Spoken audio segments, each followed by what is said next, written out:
evening, everyone, and welcome to the 27th meeting of the Mayor and City Council of Laurel, Maryland. The time is 6 p.m., and I now call the meeting to order. We will now have the Pledge of Allegiance led by Zerti and Mayor Sydnor. Please come and lead us.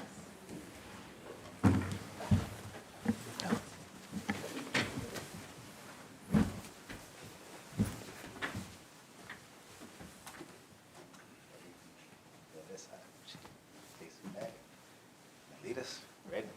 Let's go. Pledge allegiance to the flag of the United States of America and to the republic for which it stands, one nation, under God, indivisible, with liberty and justice for all. Thank you, young man. Appreciate that.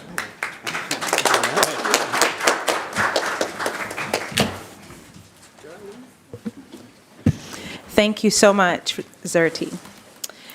Now moving to agenda item number 3, our roll call. Madam Clerk, can you please call the roll? Councilman Mills. Here. Councilman Cole. Here.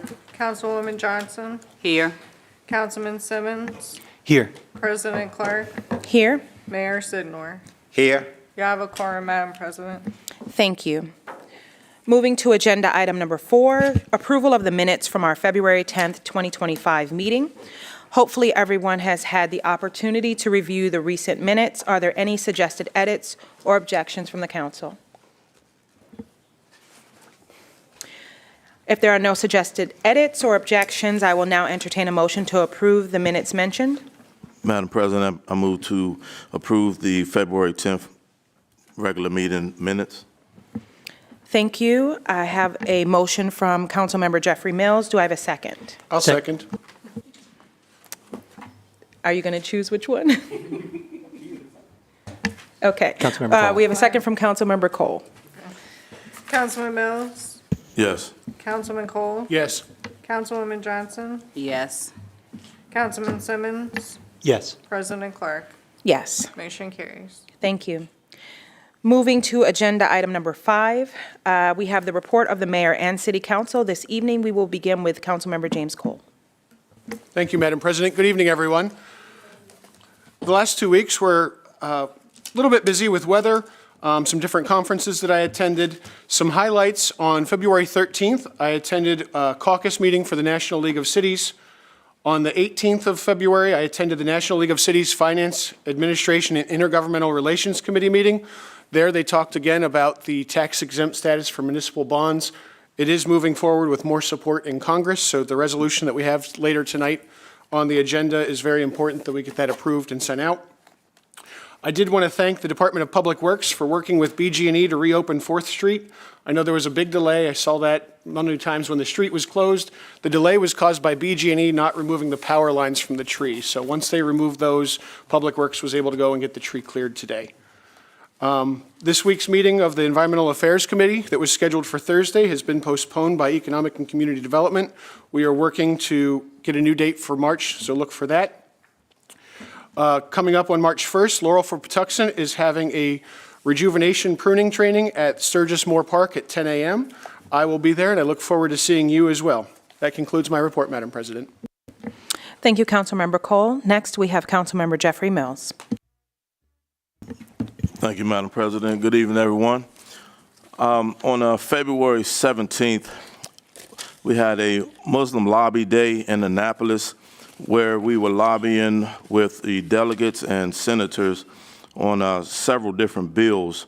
One that really kind of took me by storm was the fact of we were trying to get past a doxing bill, where it's the protection of students without trying to put how people can put their identity. They could protest, but then the schools were putting their identities out, and so we're trying to stop that. And then the America Dream Act, that's a diversity DEI Act, HJ4. And that's actually supported by Senator Joanne Benson. And there's a whole list, but I'm just going to point out the ones that we're really focusing on today. There's a bill, HB 222, and that's Maryland Values Act, ending the ICE contract. That is a contract that allows local police officers to be deputized by ICE. And so we don't want that bill any longer. And so we're trying to have that eradicated. And February 20th, I participated in Councilman Denoga.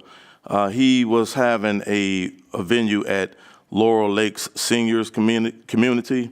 And this was February 20th. And this event was about teaching that community about phone scams and internet scams. And the top 5 internet scams, real quickly, is the first one is the grandparent scam. And the second one is Publishers Clearinghouse scam. The third is the arrest warrant scam. The fourth is romance scam. And the fifth is you owe taxes scam.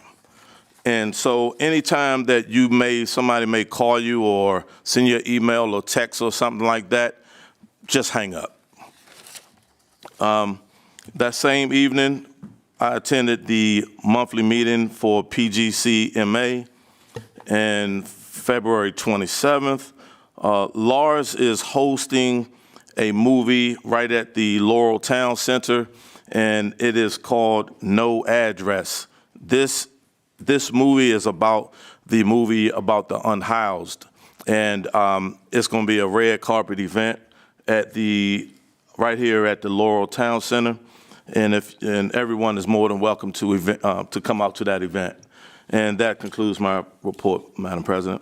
Thank you, Councilmember Mills. Next, we have Councilwoman Christine Johnson. Thank you, Madam President. Good evening, everyone. Just briefly, just wanted to share that on February the 19th, we did have a scheduled meeting for the Expanded Citizens Advisory Committee for the Persons with Disabilities and Senior Residents. I am sad to report that no one showed up, so I just wanted to remind everyone here and online that's watching the importance of the Citizens Advisory Committees. We have those so that we can hear from the constituents and we can know your needs in this particular area, and to share resources. So what I was going to share during that meeting was a couple of organizations that I was familiar with that may help, the people for that committee. So just to share that Maryland has the Developmental Disabilities Administration, and they offer a bi-weekly newsletter and live meetings.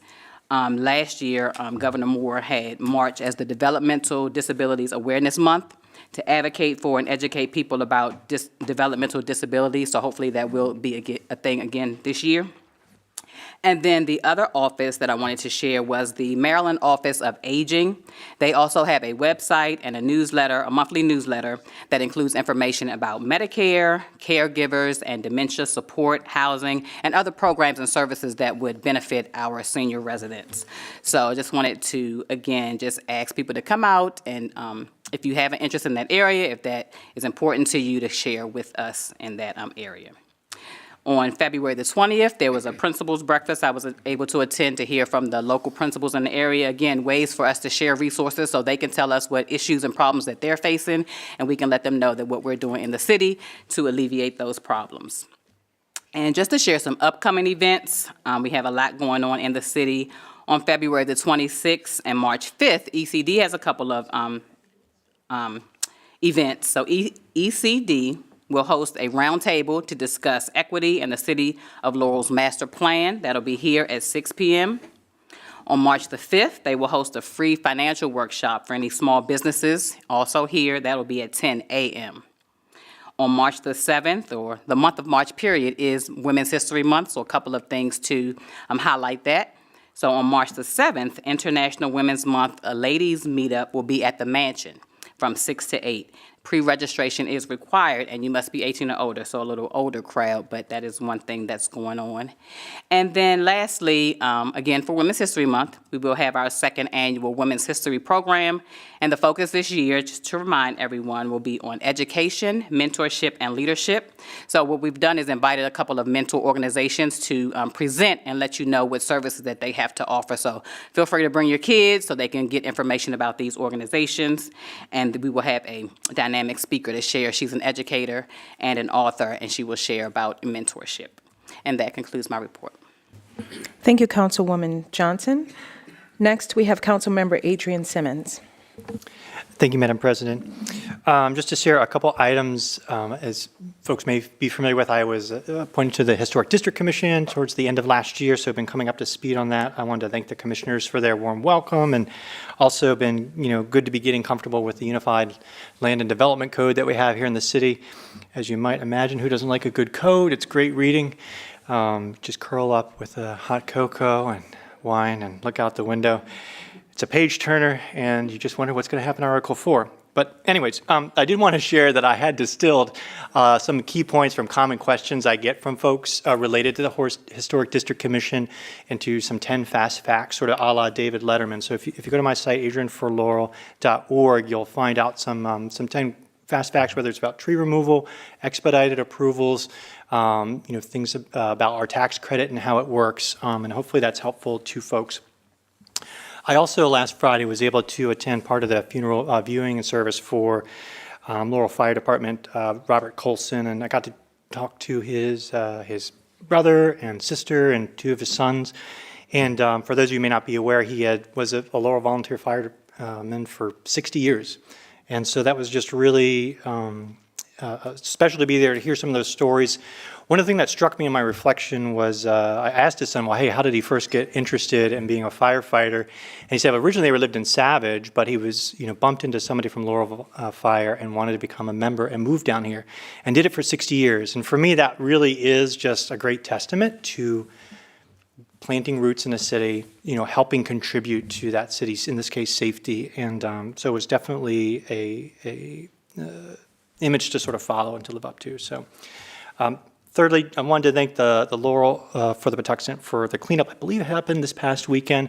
And just, again, wanted to encourage other folks in your neighborhoods, if you see a cleanup, obviously, here in the city, and I know we've got that new street sweeper coming as well, let us know. But obviously, as neighbors, don't hesitate to band together. We even have cleanup buckets and kits we can equip you with. So thank you for taking pride in our city and helping take care of it. 2 or 3 forward-looking things, and I'll conclude my report. Tomorrow night, the 25th, I believe, is the next Master Plan Committee. So the city will be going over parts of the master plan that relate to land use as well as municipal growth. So there's no sort of public part of that, but you can come to hear or watch it on TV. Again, this is going to be loosely a year-long process, so just to continue to stay plugged into this process to make you aware of that. Another question I've got from folks, just to let folks know, we are in the process of reviewing the election laws, and something that currently we're scheduling a second work session on. So just so folks are aware, it might have originally been up for vote for tonight, but it isn't to that point. But please do keep alert to that. We want your input. We even got some input from folks here tonight, so thank you for providing that. And lastly, I do want to do a call out as well.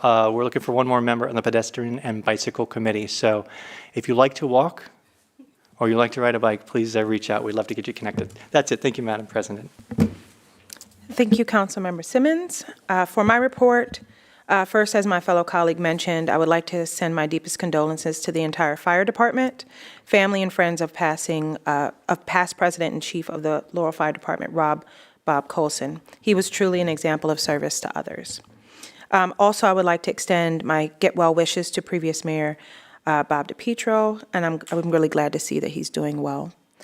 On Tuesday, February 12th, I joined other elected officials to understand the challenges our community members are facing and to discuss how we, as local leaders, can collaborate to provide more support and guidance to develop a united front for the things that are occurring right now within Washington, D.C. We learned about what to look for to know that if it's a certified warrant for entry or only for public spaces, also rights that you have on your property and in your home. Special thanks to CASA and the City of Greenbelt for stepping up and offering this forum, as well as Congressman Glenn Ivey and Council Chair Jolene Ivey for hosting another one as well. This is really needed, and I'm really glad to be a part of municipalities that are not afraid to do the right thing. On February 13th, I spent the entire day testifying and being a part of the press conference and supporting Eric's ID law with Eric and his mother, Linda Carpenter, in the House and Senate in Annapolis with the Maryland General Assembly. This type of work is what is really needed and makes a difference for others, including our future residents and neighbors. Eric posted many of these photos and videos on his social media pages, so please feel free to follow him. On February 20th, I attended the PGCMA's monthly meeting.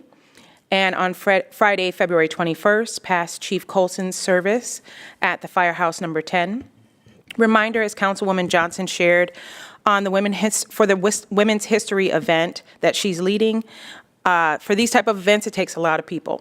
So if you want to volunteer, please feel free to reach out to Karine Kubek. You can get hours for volunteering. That's kids and adults. We have all types of individuals that come. So please feel free to do so. A few additional things that I've worked on the past few weeks. Thank you to Director Williams in Communications for working together to include more features for the council. In our upcoming Laurel Living newsletter, she told me if I didn't show this to you, I'd be in trouble. So make sure that you get your copy today because this is where you can get a lot of our updates or things that are happening in the community that we attend, and you'll be able to see photos as well. Also, I've been spending time outside the council just trying to understand more about the rights of the council, particularly related to freedom of speech, constitutional rights, and how we can contribute better to the success of the city in a more collaborative and effective way. So I look forward to seeing further updates from a recent council rule created by the administration with the collaboration of the council. That now concludes my report. Mayor Sydnor, you now have the floor. Thank you, Madam President. I want to do a special presentation, so I'm not going to do my report. I want to first thank Xerti for coming here. I met Xerti last year in the public library with his grandmother, and I invited him to come to City Hall, because he's homeschooled. He wanted to learn about the government. And I saw his mother this weekend, and they say, hey, is the invitation still open? I said, yes, it is. So here they are. So thank you, young man, for coming. I'm going to come down to the podium to do my special presentation.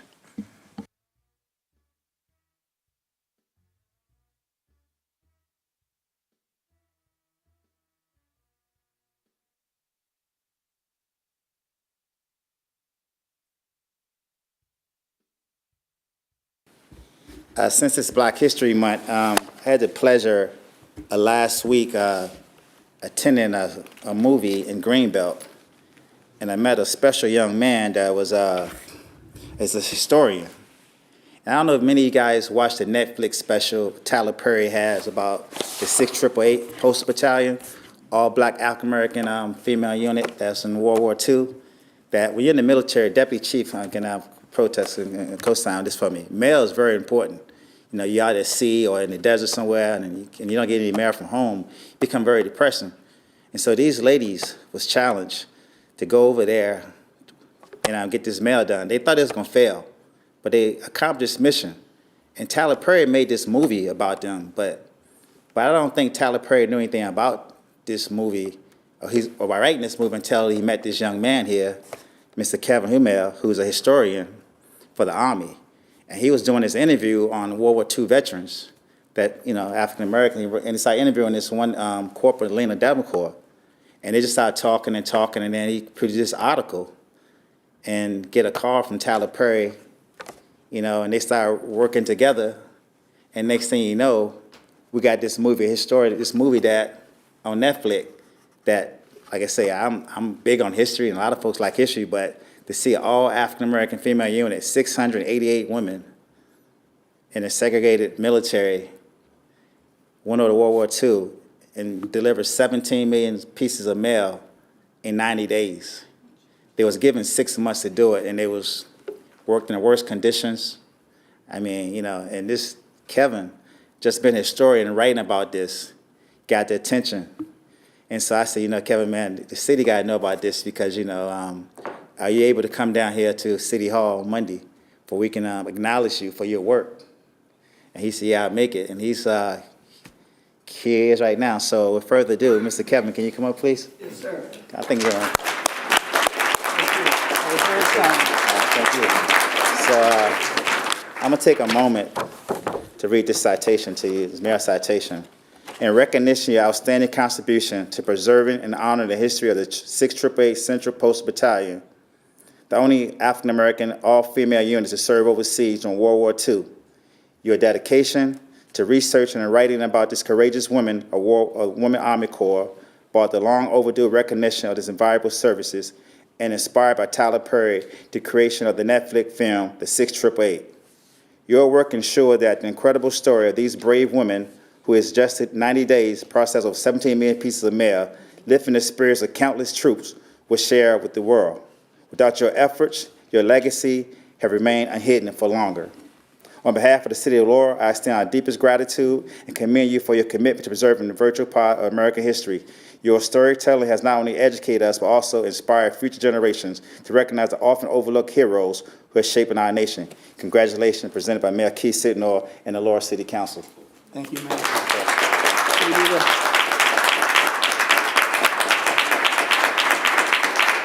You know, since this is so special, we got to give you a key to the city. Oh, So, I'll take it. you know.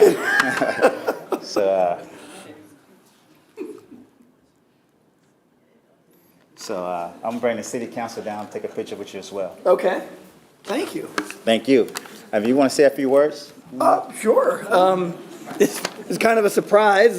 Thank you very much, Mr. Mayor. I really appreciate this. I stumbled across the 6888 in 2008 and wrote a story about the unit, interviewing one of the women named Mary Ragland. And I guess it was about 10 years later in 2018 that I learned they were making a monument to these women at Fort Leavenworth. And one of my friends called me and said, hey, there's a phone number, you got to call them. So I called the people who were organizing it. They said, we found 3 more veterans, and one of them's name is Lena Derricott King. And I said, well, I'll do you guys a favor. I'll write a story about her for the memorial. And I thought that's all it was going to be. And then Tyler Perry called me and said, let's make a movie, and it's been pretty amazing. So I'm very lucky that I was able to come across this unit and tell their story, and I'm just very glad it's being shared with so many millions of people at this point. Thank you, Mr. Mayor. Thank you. No, we got to take a picture.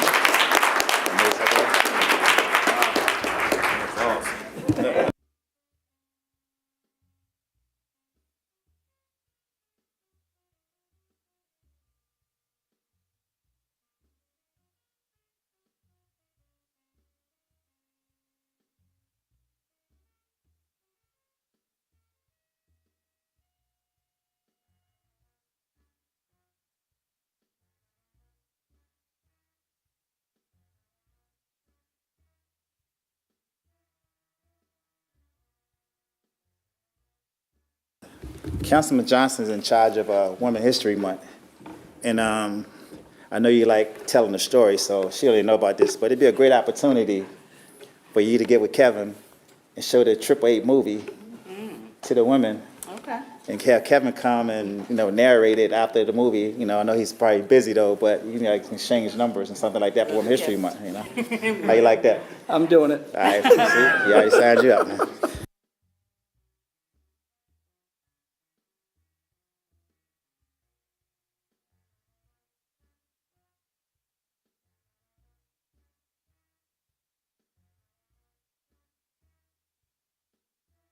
So we have another proclamation, 2024-60, whereas Mike Mundy and the Moving Maryland group of Keller Williams Real Center has demonstrated exceptional community leadership through the creation of the Laurel Blessing Basket, initiated in 2023. Whereas initiated embodied the spirit of Thanksgiving by providing essential holiday and supplies and household necessities to families in the greater Laurel area. Whereas each blessing basket thoughtfully include a complete Thanksgiving meal kit comprising of gift cards and turkey and traditional side dishes, cooking supplies, and additional household essentials. And whereas this program not only provide material support, but also strengthen our community bonds and promote the value of giving and gratitude. Whereas the initiative creates opportunities for other communities members to participate in the meaningful acts of service by contributing to these blessing baskets. Now, therefore, it be claimed that the City of Laurel hereby recognize and commend Mike Mundy and the Moving Maryland Group for their outstanding service for our community through the Laurel Blessing Basket Initiative. So, Mr. Money, you can come on down. We'll present this to you.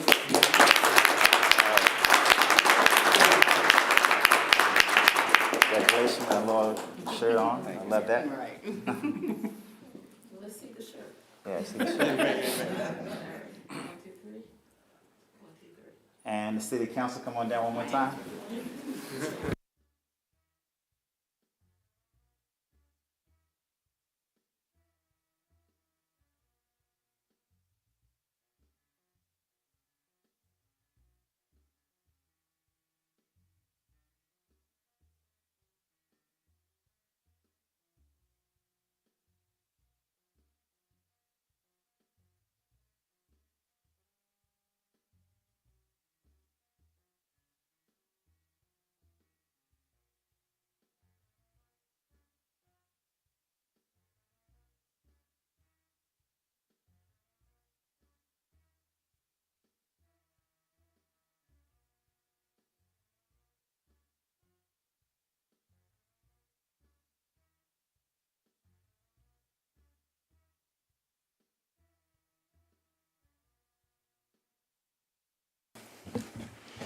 Thank you, Mayor Sydnor. As we move to the mayoral appointments, would you like to continue and introduce your 2 appointments? Yes.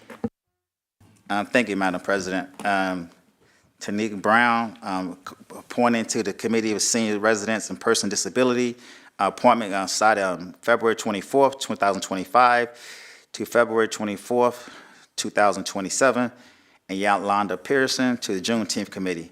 Ask for confirmation of those 2 individuals to those following committees. Thank you.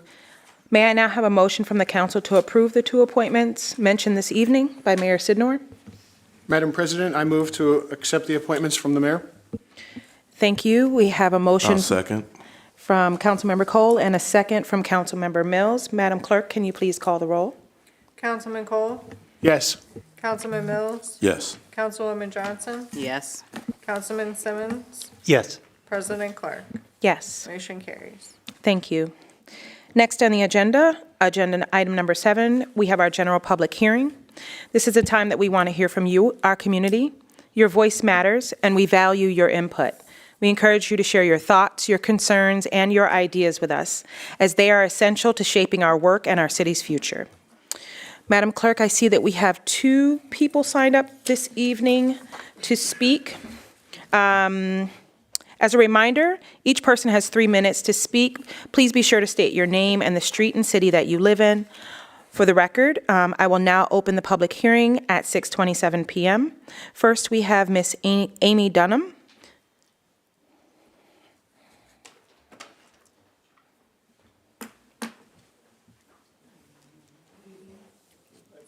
It might, if you press the button, the light should come on. Yep, Keep it the way it is? I think it's good. We're good? Okay. Yep, Thank you. thank you. All right, my name is Amy Dunham. I live on Montgomery Street in Laurel, Maryland. Good evening, Mayor and City Council. Since 2017, I have lived in the city of Laurel. Having the ability to live, work, and volunteer in a diverse and unique city is something I'm grateful for on a regular basis. As a member of the LGBTQ+ community, I've been especially proud to be a member of the city's Pride Day committee since it started. City Council and city staff has supported Laurel's Pride Day event for the last 3 years, but our committee of volunteers has mostly completed the work of fundraising and planning the event. Nonetheless, even with living in a more progressive area such as ours, we have received negative and discriminatory comments throughout the years on our social media outlets. With this in mind, it was very disappointing to see a member of the council posting to social media that the LGBTQ+ community is bullying him. This was shared in multiple social media groups and then read at the February 10th council meeting on Zoom. There was no evidence as to why this minority community was called out. In fact, it was asked on one post as to how he is being threatened and how it relates to the named community. The response provided accused another council member by name of acting deceptively to change Charter 6. Please let me be clear that as a person, and especially as a teacher, I do not wish for anyone to feel bullied, and my intent is not to exacerbate the situation. However, I feel it is important to point out that this post and statement were an opening to create division within our community rather than inclusivity and support for all. The response demonstrated that this is about a dispute between 2 elected officials. There is absolutely no need to bring in a minority population to incite divisive comments, even if the other council member is a member of the LGBTQ+ community. At an additional point, it would be important to know what Charter 6 is. Maybe that has something to do with calling out this community. Under the city's Code of Ordinances Charters, Article 600 and Chapter 6 both outline the rules for city elections. That doesn't seem to have anything to do with the LGBTQ+ community bullying anyone. I agree that these laws should not be changed in a deceptive manner, but I believe that's why there are procedures for our council members to follow. Chapter 6 rules cannot be changed without the council voting on them. This would require a council member or members to work on changes to be proposed. My understanding is that a lawyer would likely be consulted before proposing said changes in order to make sure they are legal. I do not believe that calling out a minority group for bullying without reason and an individual council member on social media is appropriate conduct of an elected official. My hope for the future is that our council members work collaboratively to benefit our diverse and inclusive community of Laurel in a professional manner. Thank you. Thank you for your time today. Next on the list, we have Mike Mondi. Did you want to speak? Okay. Oh, it's okay. We figured you wanted to talk. No, it's no problem at all. Is there anyone that didn't have an opportunity to sign up that would like to speak? Oh, yes, please come. If you could just make sure that you state your name, city, and address. Street name is okay. Name and street name. Yes, name, street name, city. Thank you. My name's Brian Cox. Billy Court in Howard County, but I'm the fire chief here in the city of Laurel. Good evening to all of you and members of the community that are here. I just wanted to start by thanking you all for the support that you've provided the fire department over the years. There's a great partnership between the city and the fire department and the rescue squad in the city of Laurel, and we wanted to thank you all for the continued support. We know that managing a growing city is a difficult task, and we just want to let you know that how much we appreciate your support. Just wanted to let you guys know that, since the beginning of the year, January 1st to February 18th of this year, there's been over 130 ambulance calls and over 100 fire calls that have come out this year, staffed by volunteer members. When somebody in the city or in the surrounding community is called for help, we have responded day or night, over 230 times. Those calls are all different kinds, right? From service calls to an EMS call, somebody who's fallen, brush fires, house fires, all different types of calls. Although they may range in their different varieties, the one thing that remains the same is that we're always there. Beyond responding to emergencies, we also do a lot for the community with city preparedness, educational programs, and we assist the city in a lot of the community events. Our motto is service for others. That's what all of our members are there to do, provide service for others. We're proud to stand by the city in doing that. And again, just want to thank you all for your continued support. Thank you. Thank you. Thank you for your time today. Is there anyone else that would like to speak as well that didn't get an opportunity to sign up? Just want to make sure that we don't miss anyone. Nope. All right, with no additional people, I will now close the public hearing on this agenda item at 6:33 p.m. Next, we have agenda item number 8, which is the second public hearing with possible action on resolution number 3-2025, a resolution of the mayor and city council of Laurel, Maryland, declaring support for the preservation of the federal tax exemption of municipal bonds. Councilmember James Cole, you now have the floor to share more about this resolution. Thank you very much, Madam President. For those that might not be aware, this is a resolution saying that we as the city of Laurel oppose the federal government changing tax exempt status on municipal bonds. Municipal bonds are how we pay for our infrastructure. When we have a large project, rather than raise everybody's taxes all at once, we're able to issue a municipal bond to raise the funds that we need that we can then pay back over time. Oops. As that time limit goes on, think of a bond as a loan, so we can pay that back We don't have to raise the taxes as much. In exchange for their tax exempt status, investors get to pay a little bit lower of interest on that. We get to pay lower interest. Everybody wins whenever there's tax exemption on municipal bonds. And it's not just for the city of Laurel. This is also for the state, for the counties. This affects everybody. So as I mentioned in my council report, I do serve on the National League of Cities Finance, Administration, and Intergovernment Relations Committee. They are the ones that are spearheading resolutions such as this one throughout the country. We as cities and municipal governments need to make sure that our people and elected officials in DC know that this is important for us. For every dollar that we invest through municipal bonds, there's a multiplier effect that comes back in savings to the taxpayer and to the local economy. So we've discussed this now at the work session and had first public hearing earlier this month. There was a change that was just introduced to the resolution last week. There's been some math that was in there. Councilmember Simmons was trying to make some of the math work. Rather than try to make the math work, we put in generic language that lets our congressional delegation know that there's a multiplier effect that saves every taxpayer in the city of Laurel and the state of Maryland money. So with that, I am open to any questions that the council might have or that the public might ask tonight as well. Thank you, Councilmember Cole. Do any of the council members have any additional questions or comments? No? All right, seeing that there are no additional questions or comments from the council, Madam Clerk, do we have anyone signed up to speak on this agenda item? No, Madam President. Thank you, Madam Clerk.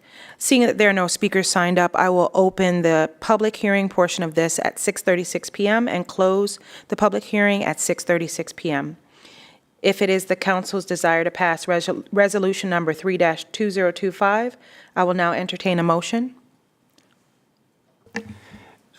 Madam President, I move that we pass the resolution number 3-2025, declaring the preservation of the federal tax exemption for municipal bonds.